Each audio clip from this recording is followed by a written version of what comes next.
to begin my presentation this afternoon by talking about what I think is the most important issue in language education, the most important question, and that is, how do we acquire language? And I'd like to begin this discussion, this presentation, with an outrageous statement. In my opinion, we all acquire language the same way. The reason this is an outrageous thing to say is that these days in education, we're living in an age of individual variation. We're very concerned about how our students are different, not how our students are the same.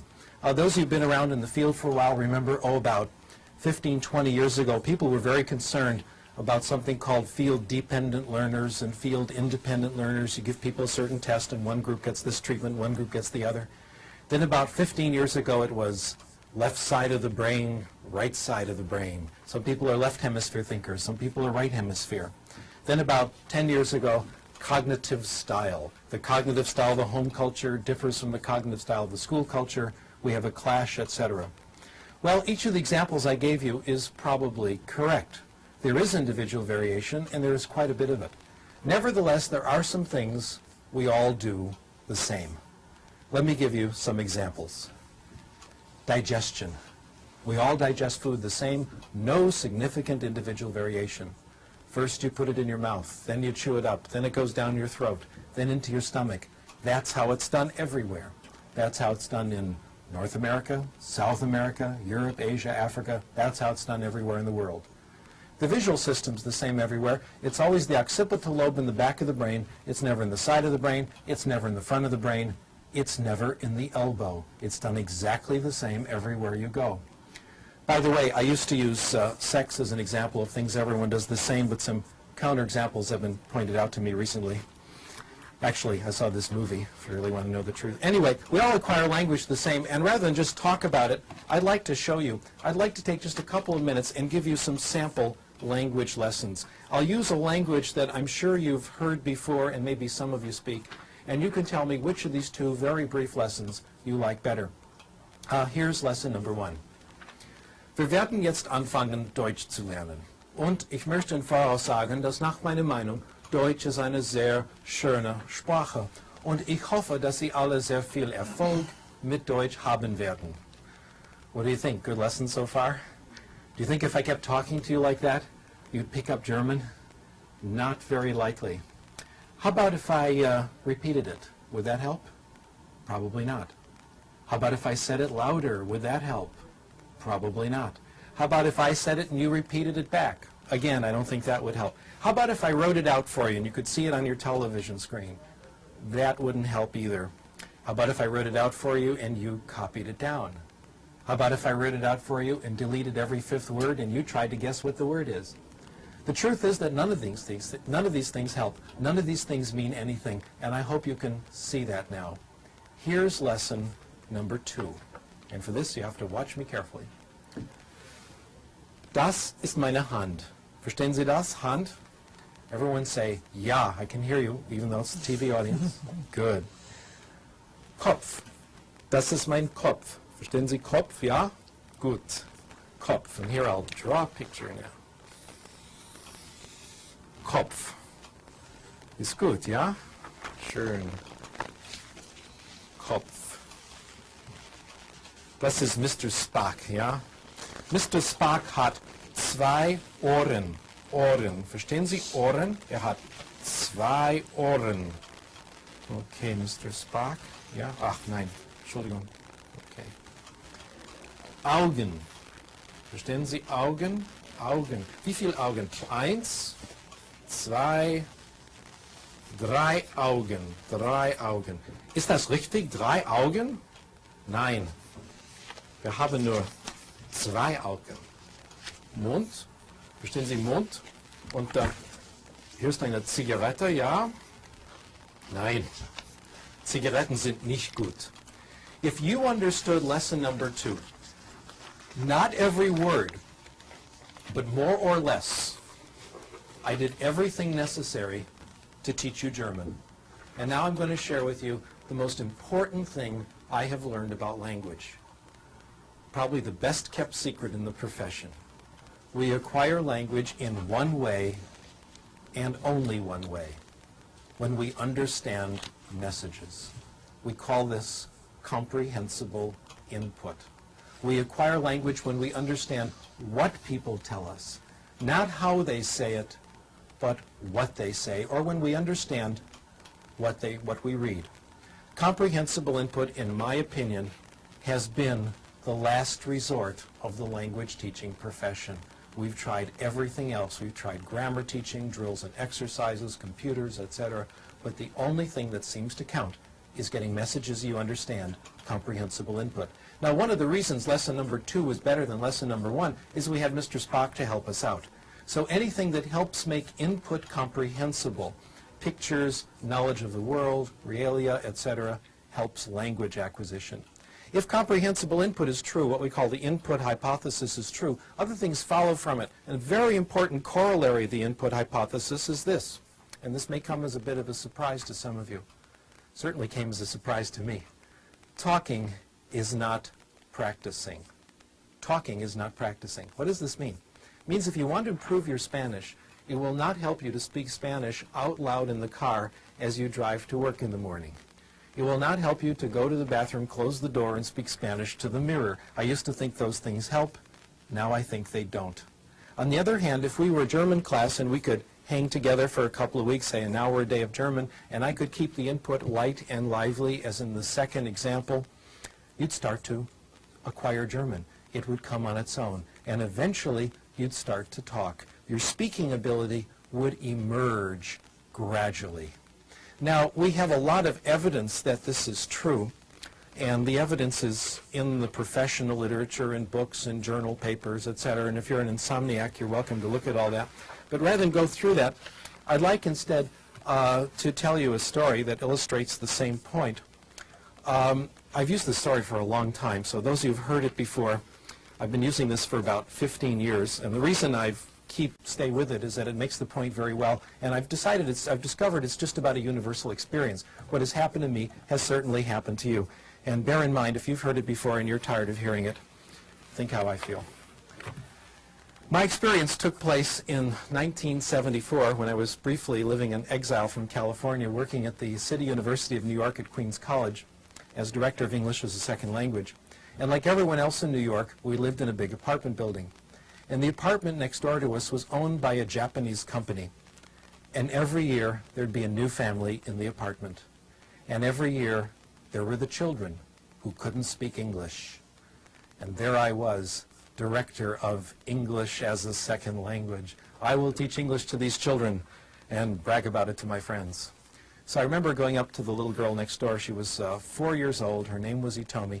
And I didn't know about this material on language acquisition then. Nobody did.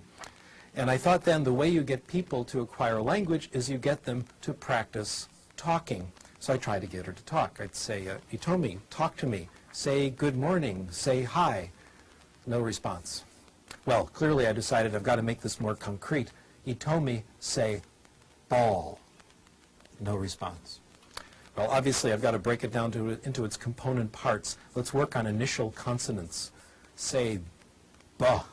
Look at my lips. Again, no response. There's a theory going around then that a lot of people still believe that children don't really want to acquire language. You have to kind of force it out of them. So I tried that. I won't give you the ball until you say ball. That didn't work either. No matter what I said, Itomi wouldn't speak. She didn't say anything the first week. She didn't say anything the second week, the first month, the second month, 5 months until she started to speak. Actually, that's not entirely true. Children during this stage do pick up certain expressions from the other children in the neighborhood. It's not real language. They understand approximately what they mean. It's not real language. They have a rough idea what it means. They use it in roughly appropriate situations. Things like, leave me alone, get out of here. In fact, one child I knew, the only thing he could say was, I kick your ass, said it everywhere. Wasn't quite sure what it meant. After about 5 months, Itomi started to speak, and several things were interesting about her language. First, it looked a lot like first language acquisition, the same process our children went through. 1 word, 2 words, gradually getting more complicated. Second, it came quickly. By the time Itomi and her family went back to Japan at the end of the year, her English was closing in on the way the other children in the neighborhood were talking. The question is this: what was going on during those 5 months? She was listening. She was picking out comprehensible input. When she started to speak, it was not the beginning of her language acquisition. Let me repeat that. When she started to speak, it was not the beginning of her language acquisition. It was the result of all the comprehensible input she had gotten over those 5 months.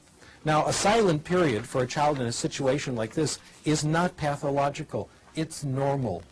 It's what you expect. You'd like to have a silent period, wouldn't you? How would it be if you had to study another language, but you went to a class where you didn't have to say anything?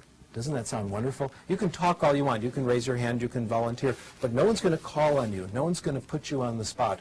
Also, in this perfect class, if the input isn't comprehensible, it's the teacher's fault, not yours. That's how we're doing it now. And the results we're getting aren't a little better than other methods. They're actually much, much better. Before I leave this topic, let me put in a brief commercial message for speaking. I'm not opposed to speaking. I think when students speak, it's fine. But what counts in speaking is not what you say, but what the other person says to you. In other words, when you get involved in conversation, what counts is the input that you can stimulate from other people. So I'm in favor of student speaking, but we have to understand it makes an indirect, a helpful but indirect contribution to language acquisition. I'd like to discuss one more hypothesis before we move on to literacy, and this is a very important one called the affective filter hypothesis. Research in language acquisition has concluded that there are several factors that relate to success in language acquisition, and I'm going to list them here on your screen. One factor is motivation. Students who are more motivated do better in language acquisition. Those of you who study this know that it's a little more complicated than this, but this is a good approximation.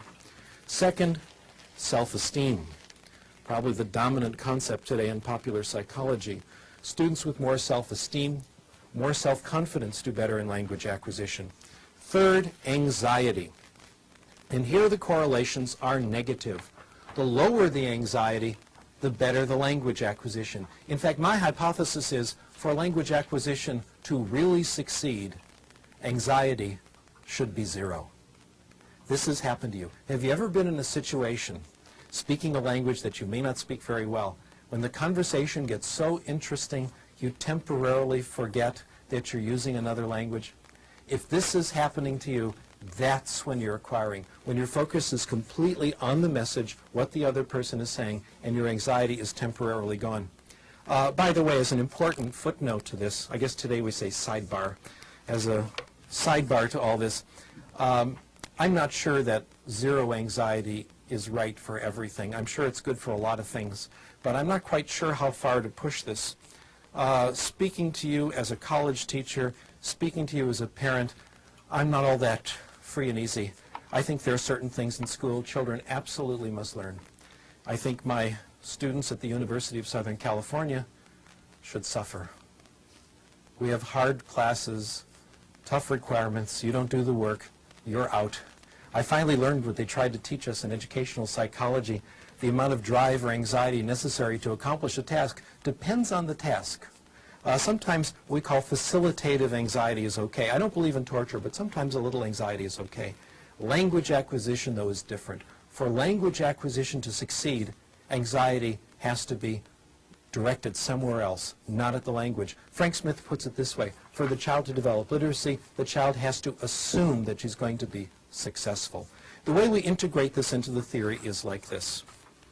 If the student isn't motivated, if self-esteem is low, if anxiety is high, if the student is on the defensive, if the student thinks the language class is a place where his weaknesses will be revealed, he may understand the input, but it won't penetrate. It won't reach those parts of the brain that do language acquisition. A block keeps it out. We call this block the affective filter. Here's how it works. Somewhere in the brain, Chomsky tells us, is a language acquisition device. Our job is to get input into the device. So that's input here. Low motivation, low self-esteem, high anxiety, the block goes up, the filter goes up, and the input cannot get in. This explains how it can be that we can have 2 children in the same class. both getting comprehensible input. One makes progress, the other doesn't. One is open to the input, the other's closed. Let me now try to summarize everything I've said in the last 10, 15 minutes or so, and I'll summarize it in one sentence, and we'll wonder why it took me that long. We acquire language in one way, and only one way, when we get comprehensible input in a low anxiety environment.